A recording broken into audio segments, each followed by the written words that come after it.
झाली रे एकदाची शाळेला सुट्टी लागली. हो ना, आता आपण धमाल करायची. गरीब घरात शिकणं म्हणजे प्रत्येक गोष्टीची जपणूक करावी लागायची.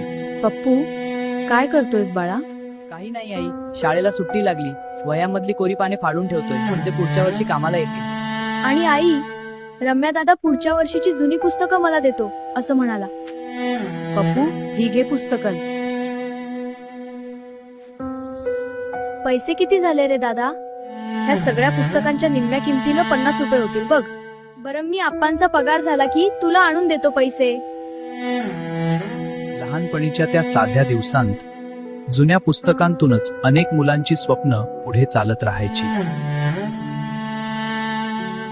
अशा कठीण परिस्थितीतून गेलेली अनेक मुलं आज मोठी स्वप्न पूर्ण करून मोठ्या मोठ्या पदावर काम करत आहेत. असे दिवस, अशी परिस्थिती आणि अशीच लहानपणीची स्वप्न तुमच्यापैकी कुणी कुणी असा अनुभव घेतला आहे का? असल्यास कमेंट करून नक्की सांगा.